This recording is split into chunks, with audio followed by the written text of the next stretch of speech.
Λίγα το όνειρό σου, ζήστο. Μην ακούς ποτέ κανέναν που σου λέει ότι αυτό δεν μπορείς να το κάνεις. Και εμείς στην Κίνα αυτό κάναμε. Ζήσαμε το όνειρό μας, το κάναμε πραγματικότητα. Βέβαια, δεν έχουμε γευτεί μόνο επιτυχίες. Έχουμε ζήσει και μεγάλες αποτυχίες. Με αυτές τις κοπέλες έχουμε ζήσει χαρές, στεναχώριες. Έχουμε νιώσει πικρία πολλές φορές. Αλλά αυτή είναι και η πραγματική μαγεία του αθλητισμού. Πέρα από το ντόπινγκ, τα στημένα παιχνίδια, όλη τη βρωμιά και τη δυσφήμιση που μπορεί να μας περιτριγυρίζει, το να βγαίνεις μέσα από τις δυσκολίες δυνατότερος, να σηκώνεσαι μετά από ένα πέσιμο, όρθιος στα πόδια σου και πάλι έτοιμος να κατακτήσεις τον επόμενο στόχο που βρίσκεται μπροστά σου. Όταν ξεκινήσαμε να πάμε στη Σαγκάη, σίγουρα και εμείς δεν περιμέναμε ότι το αποτέλεσμα θα ήταν αυτό.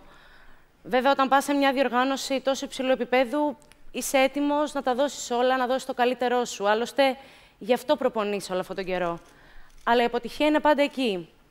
Εξάλλου, εμείς οι αθλητές γνωρίζουμε ότι είναι πολύ λεπτή η γραμμή που χωρίζει την επιτυχία με την αποτυχία. Αρχικός μας στόχος ήταν η εξάδα. Βέβαια, όταν κερδίσαμε την υπερδύναμη Ρωσία στο πόλο, η οποία τις 2 προηγούμενες χρονιές μας είχε στερήσει 2 μετάλλια, τότε το όνειρό μας άρχισε να παίρνει μορφή σιγά-σιγά. Επόμενη αντίπαλη, η Ολλανδία και η Ιταλία. Και η Ελλάδα ήταν στον τελικό. Όταν μάθαμε ότι στον τελικό θα έχουμε αντίπαλό μας τη διοργανώτρια Κίνα του 1,5 δισεκατομμυρίου, είπαμε, ωραία, θα είναι και μια φορά γεμάτη πισίνα. Η αλήθεια είναι ότι δεν έχουμε συνηθίσει να παίζουμε σε γεμάτα κολυμβητήρια. Σαν γιορτή την αντιμετωπίσαμε εκείνη τη μέρα και την απολαύσαμε από τον πρώτο μέχρι το τελευταίο λεπτό. Ξέραμε ότι ήταν η μεγάλη μας ευκαιρία. Μπορούσαμε να καταφέρουμε πάρα πολλά. Είχαμε φτάσει μια ανάσα από το όνειρό μας. Μπορούσαμε σχεδόν να τα αγγίξουμε. Έπρεπε μόνο να απλώσουμε το χέρι και ήταν δικό μας. Υπήρχαν στην πισίνα πάρα πολλοί Έλληνες. Δεν ξέρω πώς βρέθηκαν οι Ελληνάρες στην άλλη άκρη του κόσμου.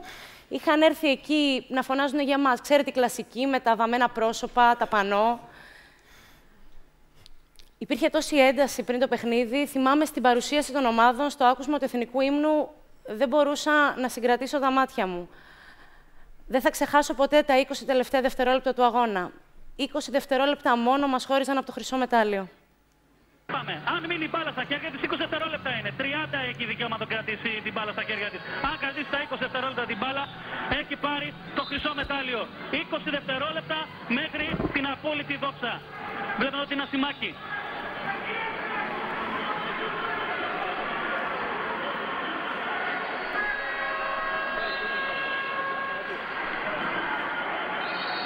Εδώ η Κούβδου δίνει την μπάλα σε ποια στη Λιώση, είναι κοντά της, κρατάει την μπάλα 15 δευτερόλεπτα, πρέπει να παίξει την μπάλα όμως, γιατί αλλιώς θα αλλάξει κατοχή.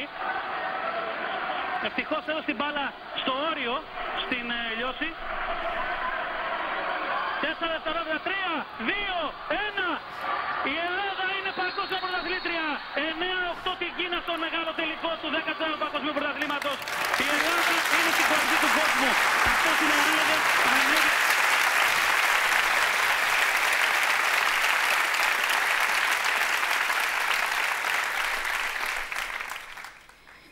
Όπως είδατε, 3 δευτερόλεπτα πριν τελειώσει το παιχνίδι και εμείς ήδη πανηγυρίζαμε. Άλλοι στη σέντρα, άλλοι στον πάγκο, στα φελά, δεν είχε σημασία. Είναι πάρα πολύ δύσκολο να σας περιγράψω τα συναισθήματα που ζήσαμε εκείνη τη στιγμή.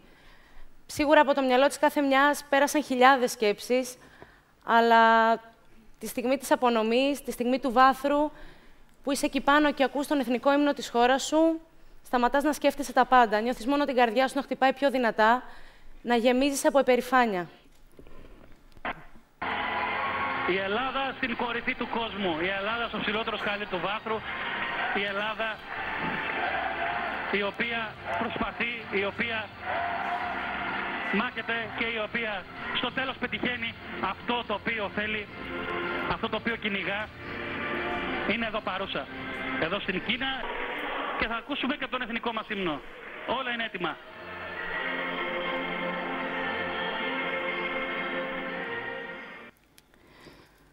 Από μικρό παιδάκι μ' άρεσε να παρακολουθώ στην τηλεόραση παγκόσμια πρωταθλήματα, Ολυμπιάδες, πανευρωπαϊκούς αγώνες. Και από την τηλεόραση, γιατί δεν είχα την ευκαιρία να είμαι εκεί. Και πάντα σκεφτόμουν το ίδιο πράγμα. Πώς να νιώθουν άραγε αυτοί οι άνθρωποι που που βρίσκονται στο πρώτο σκαλί του βάθρου, που είναι οι καλύτεροι του κόσμου. Την πρώτη μέρα που πήγαινα στην πισίνα, παιδάκι, δεν μπορούσα να φανταστώ ποτέ ότι θα έφτανε η μέρα που θα το ζήσω κι αυτό. Νιώθω πολύ τυχερή και ευλογημένη που τα κατάφερα. Τελικά, το μεγαλύτερο ταξίδι ξεκινάει από το πρώτο βήμα.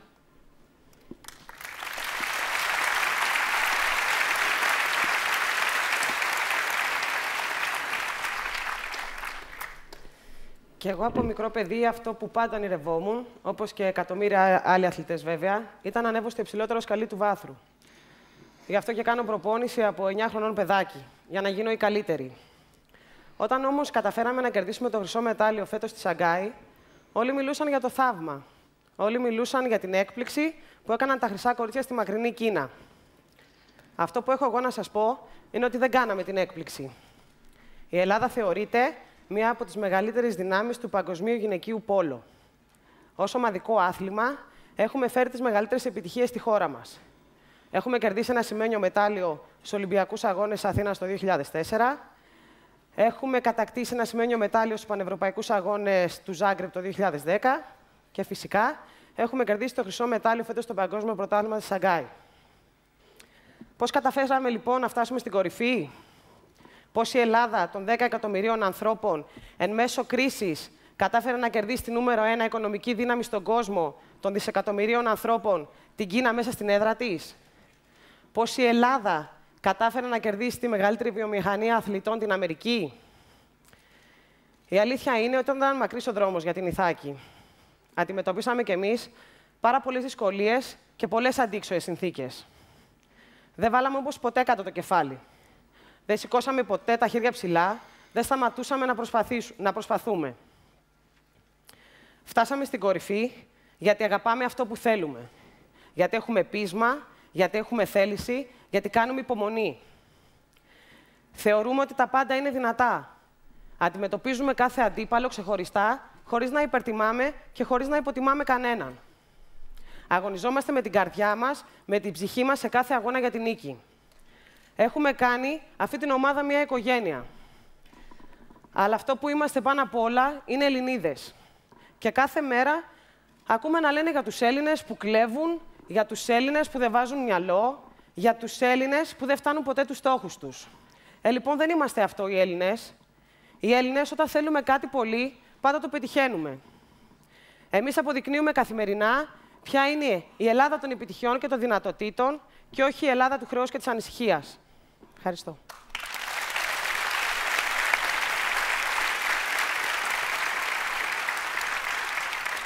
Καλημέρα και από μένα. Λέγομαι Γιούλη και τα παιδιά πίσω είπαν για τις επιτυχίες που έχει το πόλο στην Ελλάδα. Εγώ θα μιλήσω λίγο για την καθημερινότητα της πολίστριας στη χώρα μας. Έχω ξεκινήσει στο πόλο από τα 13, παίζω 18 χρόνια και παρακαλώ πολύ κρατήστε το για σας, είμαι 31. Η πρωινή προπόνηση, και φαντάζομαι ότι όλοι ξυπνάτε γύρω περίπου στις 7, λίγο πιο νωρίς, λίγο πιο αργά, με απότερο σκοπό να φτάσουμε σε ένα γραφείο. Για εμάς, το γραφείο είναι η πισίνα. Η πισίνα της Βουλιαγμένης, η οποία είναι ανοιχτή, κάνει κρύο και φυσάει 5 μήνες το χρόνο περίπου. Η πρωινή προπόνηση είναι η πιο τυπική, θα έλεγα, και η πιο κουραστική. Έχει ως βάση στο κολύμπι. Πολύ κολύμπι, πολλά χιλιόμετρα, γι' αυτό και αναλογιστήκαμε κάποια στιγμή που μπορεί να έχουμε φτάσει όλοι εμείς και τελικά ήταν μακριά. Το μακρινό ταξίδι των 2,5 με 3 χιλιόμετρων ξεκινά και χρειάζεται το 99% της προσπάθειας. Το υπόλοιπο 1 το κρατάω για το τραγούδι που έχει καρφωθεί σε όλους μας στο μυαλό, το σιγοτραγουδάμε πριν στα αποδυτήρια και σίγουρα τα 3 χιλιόμετρα αποκλείεται να τα βγάλουμε μουγγί. Κάτι πρέπει να λέμε. Δεν βγαίνουν με τίποτα. Μετά από το τραγούδι, και ενώ μεταξύ μας λέμε λόγια συμπαράστασης ότι εντάξει, λίγο είναι ακόμα, θα περάσει, υπομονή, δεν φτάνουν. Το τραγούδι σίγουρα τα κάνει όλα πιο ανάλαφρα και πιο ξεκούραστα, θα έλεγα. Κάποια στιγμή, εφόσον είμαστε για μία ώρα στους 170 και 180 σφυγμούς, το κολύμπι τελειώνει. Ήρθε η ώρα να πάρουμε τις μπάλες. Επιτέλους, βέβαια, γιατί εγώ όταν ήμουν 13 χρονών, αυτό μου είχατε πει, ότι το πόλο είναι ένα παιχνίδι μέσα στο νερό με μπάλα. Περιμένω ότι και για εσάς το ίδιο πράγμα έχει συμβεί στο γραφείο. Για μία δουλειά σας στέλνανε, 500 καταλήξατε να κάνετε. Δεν πειράζει, αγκαρίως του επαγγέλματος, τι να κάνουμε τώρα. Προχωράμε. Οι μπάλες στα χέρια μας, λοιπόν, έρχεται η ώρα της τακτικής και της τεχνικής.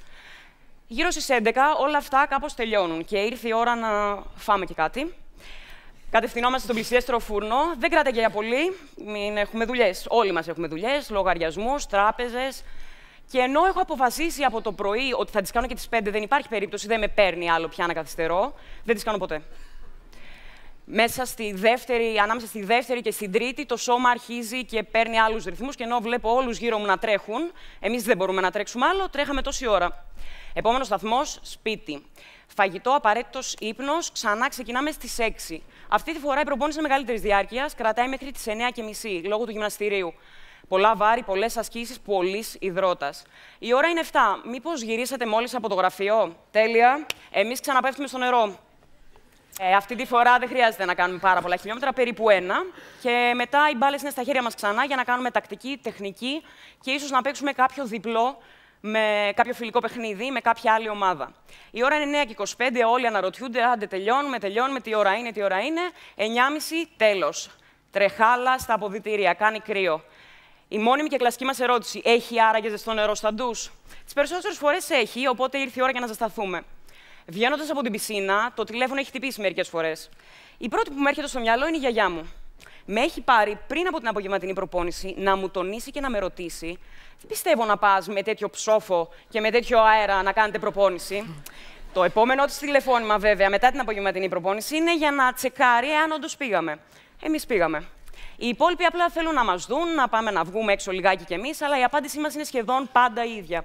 Δεν μπορώ, έχω πεθάνει, δεν αντέχω άλλο, θέλω να πάω σπίτι να ξεκουραστώ. Αύριο με περιμένει ακριβώς το ίδιο πρόγραμμα. Και η δικιά τους απάντηση όμως πάντα ίδια είναι. Μα καλά, δεν γίνεται να μην πας, βρε παιδί μου, μια φορά κι εσύ? Πρωταθλητισμός.